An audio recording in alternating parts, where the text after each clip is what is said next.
Charles Ease, everything you need to know when you need to know it, man. Check this out. Appreciate everybody coming through. Subscribe and share, like. Hit that notification button, man, so when I drop this heat, y'all getting it first. Let's hop right back into it, man. Now, we all know on Christmas, Let's Rap About It podcast, fire shots at 50. Maino, Jimjones, Dave East. Fabulous. He went last. And even on my last video, I went into why 50 might want to go get Banks, man. If Banks would even reconsider, man.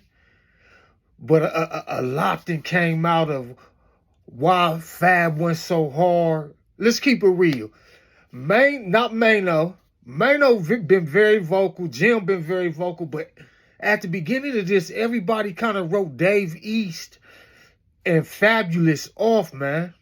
Yeah, like, oh, they just collateral damage, they neutral, they really ain't gonna say nothing. But Fab on the diss track, Squatters Right, he did anything but say nothing. Fab got busy. And it was set up right. Even with Fab, the line of order in which Fab went last. Excuse me, he closed the show, man. People was wondering, where was all this coming from? Would Fab even fire shots? Would he say anything? Because let's keep it real, on the Let's Rap About It podcast, Fab is probably the least vocal. He really don't say nothing. He might have a one-liner here and there, but that's it, man. That's it. But listen, he had a lot to say on that last verse that shook up social media and got everybody wondering, is 50 gonna respond? Where did all this come from? I do know a while ago, 50, he made comments about Fab, basically saying Fab, he nice, but he ain't got them big records. And basically, in so many words, he was saying Fab ain't got longevity. Fab really get off on other people's shit a lot. Damn, y'all. Certain artists, I go, damn, when is he gonna have his moment? Like, Fat, I said, I think his, what's his name, comfort season was definitely. You was up in Toxic all summer. Now it's getting chilly, that's the fall coming. But it wasn't the hit like that because it was talking exactly about what was going on at the moment. But the way you put La Marina. You was in La Marina all summer. And all the stuff, it was the hottest joint. What was going on in that summer. Yeah. So I'm like, yo, I jumped on the remix because the director was going without us. Wake up, you love it, she want the limelight. She about to get you in, we'll get your mind right. Like, for the lyricist, like the guy that's that intricate. But the writing, he didn't have a full-on moment that was like fast in a period right now. Has Fab been harboring these feelings? Has Fab been harboring these feelings about 50? Kind of just keeping it in the tuck. And I even do you one better. Fab got a good friend who's a stylist in the urban hip-hop streetwear community, man. Yeah, Bucks. Him and Fab is real tight. Slow Bucks. He run around with the street fam. That's Fab's nigga. Now, ain't nobody really done mistake Fab for being super gangster, super tough. He always more was like that ladies man, pretty boy with bars. But he got some of them official street niggas around him at all times. One is his brother, Paul Kane. Did a lot of shit. Paul Kane did a lot of shit. But Slow Bucks, which is Fab's good friend, Slow Bucks had a little run in with the G Unit with 50 Cent. Yeah, it started with Trav. Trav was once a part of G Unit, man, but things kind of went sour. Him and 50 had tension. They even got into a little portion match at a club. Meek Mill was there. Meek Mill had to interject at the time. You feel me? So fast forwarded. Slow Bucks. He was caught taking pictures with 50's estranged son, Marquise. Yeah. Now Slow Bucks and Trav was like this, but people was like, Slow, why would you stand next to this nigga Trap at the time? And at the time, 50 was cool with Bucks. But him and Trap had a fallout. And Slow Bucks, he was in the picture with young Marquise, man. Did that rub 50 the wrong way? Why do I say that? Because later on, at the Summer Jam, they was all on stage. Slow Bucks was on stage feeling like it was nothing. Fab was there too. Fab was there. Fab and Slow is like this, man. They tight. Pause. Fab and Slow is like that. You feel me? But 50 ended up turning on Slow Bucks right then and there. Was it because of the picture with Marquise? Yeah. Slow Bucks got jumped. He got his chain took. And later on, 50 was seen wearing that same chain, man. Yeah. 50 was seen wearing that same chain.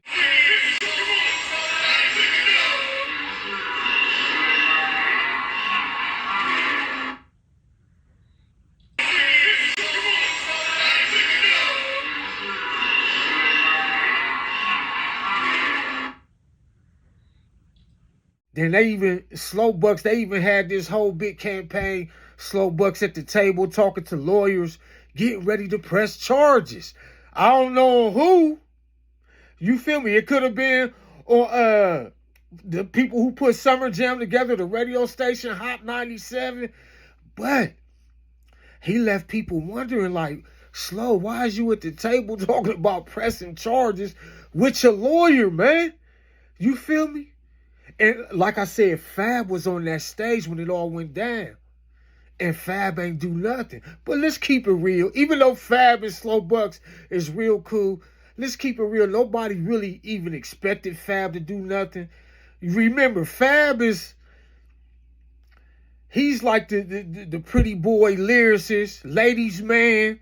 You feel me? Like I said, but he got them street guys. He got them official guys, street fam around him. You feel me?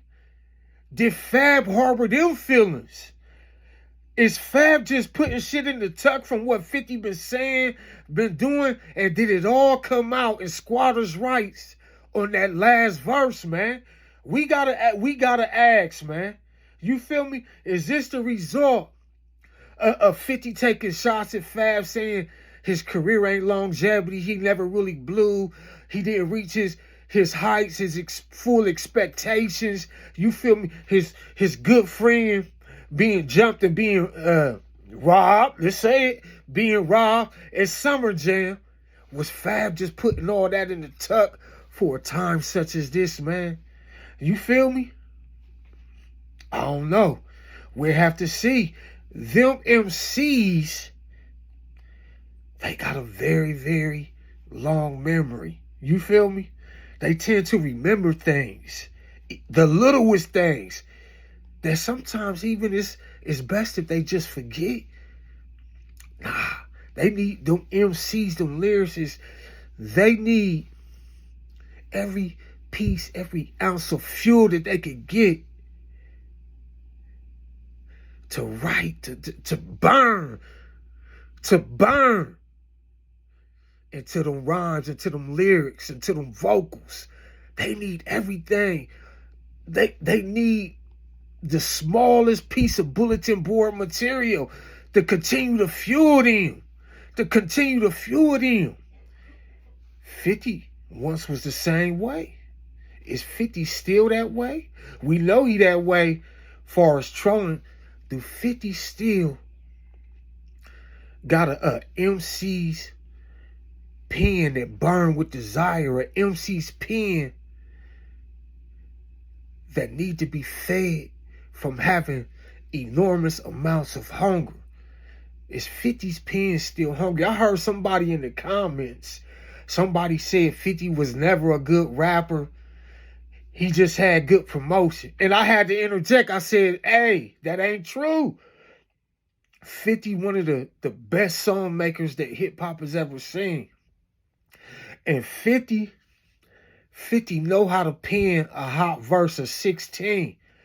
Yeah, he might not be the most lyrical, but he know how to make certain things go over, certain bars go over in such a way that it's easy for the audience to digest when you say, man, that was fire. Where did that come from? I didn't know 50 had that. 50 got bars. 50 got lyrics. You feel me? 50 know how to make shit come across. And on top of that, let me say this. When you a gangster rapper, and 50, you could say 50 at one time when he was high in his career, he was considered a gangster rapper. If I could say this, and some people might understand if you get where I'm saying from, but gangster rappers is judged from a different fabric than your known lyricists, your known backpack rapper. They judged a completely different way. You feel me? They judged a completely different way. Yeah. A lot of their lyrics come from, a lot of the gangster rappers' lyrics, it don't come from flipping and bouncing and being intricate. It come from that shock value of them bars, how they come across. So 50 ain't gonna be judged how Fab is judged on the lyrics, the intricacy of the bars being put out. Nah, he ain't gonna be judged on that way. He gonna be judged from a different standpoint. Like I said, 50 know how to make shit come across, how to make shit digest easily where the audience be like, damn, I ain't know he had that. Damn, I ain't know Fifth was a lyricist like that. I ain't know Fifth could rap like that.